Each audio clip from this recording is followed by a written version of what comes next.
Vous avez vu la nouvelle?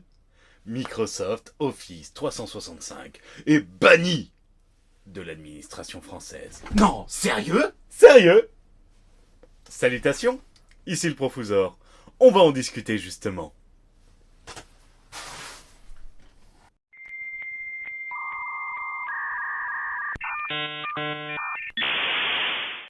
L'aurait-il enfin compris que l'hégémonie de Microsoft est dangereuse pour nous? La fin du tout Microsoft dans les administrations françaises. Yes! C'est acté. C'est enfin le moment. Ils l'ont enfin compris. Le directeur interministériel de numérique de l'État, le DINOM, Nadi Bouhana, a publié une circulaire le 15 septembre dernier pour demander aux administrations françaises de ne plus migrer vers la suite bureautique de Microsoft hébergée dans le cloud de Microsoft 365. L'État s'inquiète pour la sécurité des données et veut en finir avec le tout Microsoft. Enfin. Parce que ça fait quand même des années qu'on nous gave de leur logiciel, que nos chers professeurs enseignent du Microsoft seulement. Ah oui, puisqu'ils ne veulent pas utiliser les suites alternatives comme LibreOffice, qui est excellente même. Non, non, ils veulent du Word, du Excel, du PowerPoint. Ouais. À être aussi borné, eh bien on se retrouve à être enchaîné. Microsoft 365 n'est plus en conformité avec la doctrine cloud française. En fait, elle ne l'a jamais été. Si l'administration française se tourne massivement vers le cloud depuis des années, le directeur interministériel du numérique de l'État a décidé d'intervenir pour protéger les données sensibles dont disposent plusieurs agents publics. C'est un petit pas pour l'instant. Selon la circulaire publiée il y a quelques jours, ces données ne doivent plus être hébergées sur les services cloud de Microsoft 365 pour les protéger d'une éventuelle faille de sécurité ou même d'une utilisation abusive des services de renseignement américains. On commence par Microsoft, mais bon, avec l'obligation d'un compte Microsoft pour l'utilisation de Windows, je doute que ça ait un gros impact, mais c'est un petit pas.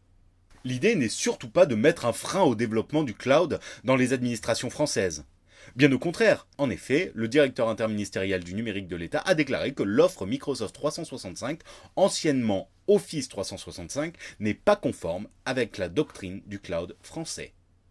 Bon, c'est une doctrine qui a été présentée en mai 2021.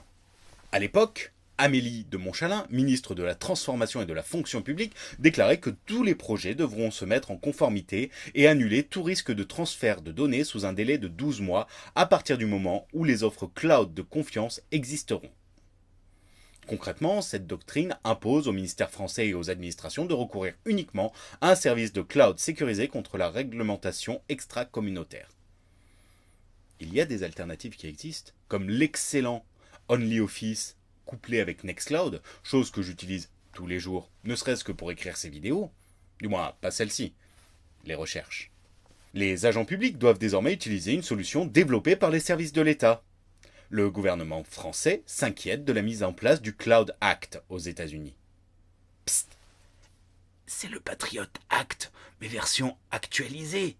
Le Patriot Act qui existe depuis 2001. Avec cette ordonnance, le gouvernement américain peut accéder aux données hébergées sur les services cloud américains, même si ces dernières appartiennent à des entreprises ou des agents publics européens. Quelle que soit la localisation des données, le gouvernement américain a le droit d'en disposer. Comme Microsoft 365 dépend d'Azure, comme le Health Data Hub, il n'est plus question pour l'État français d'y héberger des données sensibles. Les données de santé ne sont pas sensibles apparemment. Le directeur de la DIMUN précise néanmoins les solutions collaboratives bureautiques et de messagerie proposées aux agents publics révèlent des systèmes manipulant des données sensibles.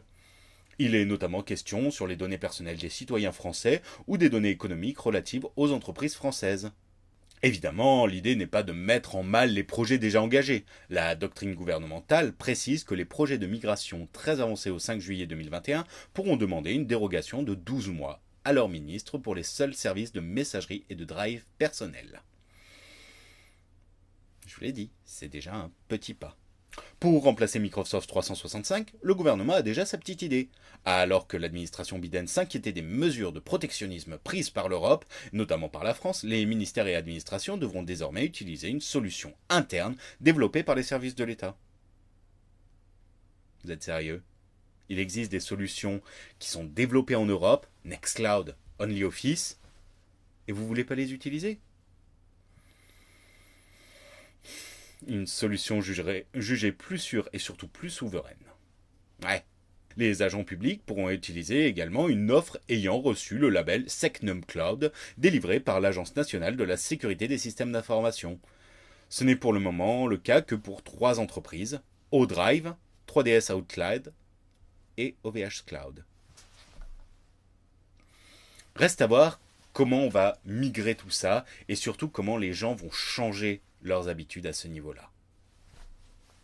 Affaire à suivre, à bientôt.